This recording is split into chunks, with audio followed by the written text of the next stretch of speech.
I'm Ed Marsh, and this is Signals from the OP. Signals is my bi-weekly video blog in which I try to provide early warning of important changes in industrial sales and marketing, like a military observation post does in a defense. I hope you find value, and would ask that you hit the like button, subscribe, and share this with others who you think might benefit as well. Let's talk about industrial sales playbooks and checklists. These are really critical tools that I find are generally disregarded by industrial sales teams. And maybe the best place to start the conversation is by talking about the origin of checklists.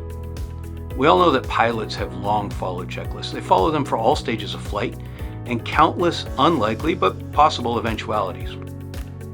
In 2009, Dr. Atul Gawande made waves when he published his book entitled Checklist Manifesto: How to Get Things Right. The book explored how simple checklists in healthcare not only dramatically reduce negative outcomes, but also contributed to improved outcomes. So the point is, checklists work. They help us avoid skipping steps when we're busy, tired, stressed, or even just settled into routines. And checklists can help us in sales too. They should be used for pre-call planning and research, for post-call debriefs, or to use another military analogy, AARs, or after-action reviews. They should also be used for discovery calls and consistently throughout the opportunity qualification, and I would argue continuous re-qualification process. So what do checklists look like for industrial sales? You can use them in many different formats. The simplest is obviously just a paper form that outlines the steps and requires somebody to just check boxes for the steps they've completed. But obviously, digital tools, CRM, Salesforce automation, and collaboration tools can improve on that. One great example is what HubSpot calls their Playbooks. Now, sometimes in industrial sales, a playbook is used as a synonym for sales process, but in this context, we're talking about a dynamic way of collecting data around a certain topic. So a good example is a prospecting call or discovery call playbook that might offer some sample questions, list key data points to be collected, and make contextual suggestions that are prompted based on the information as is collected. It's really important that conversations be free-flowing, so you don't want the playbook to make it stiff, but you do want structure enough to not waste the prospect's time and to collect enough info to make informed decisions about next steps. You can also identify certain properties that must be completed before a call to help create a culture of and habit of preparation that makes the calls more productive and more satisfactory for prospects who sense that reps actually arrive prepared. It's also helpful that certain playbook info can be pre-populated. For instance, if you use HubSpot's Ops Hub for data enrichment, you might automatically fill in some details about the contact and company to save the rep some of their research time. You can also use info from a playbook to populate other properties. For example, if the playbook is designed to aid in capturing the prospect's compelling reasons to buy, you might have some qualitative information, a couple sentences of text, the cost of doing nothing and the cost of change as numeric currency fields, and confirmation of the prospect's endorsement of those numbers, maybe as a checkbox, all as properties which would then automatically populate in the opportunity record.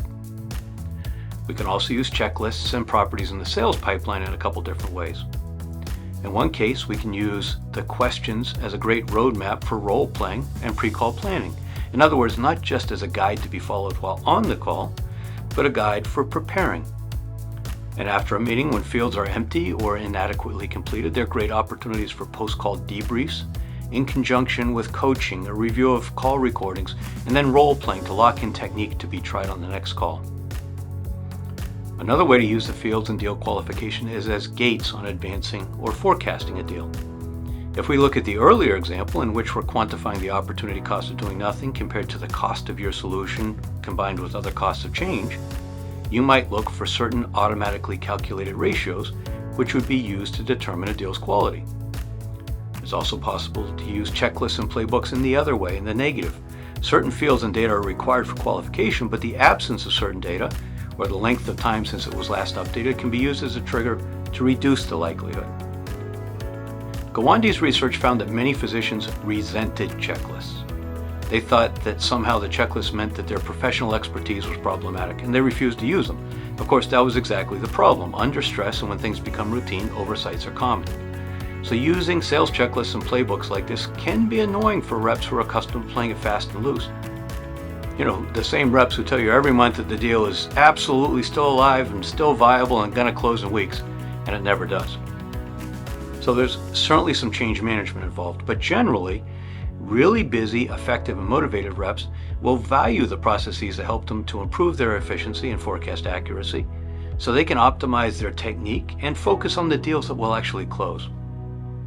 And just imagine what an accurate pipeline and sales forecast would do for your business. I'm Ed Marsh.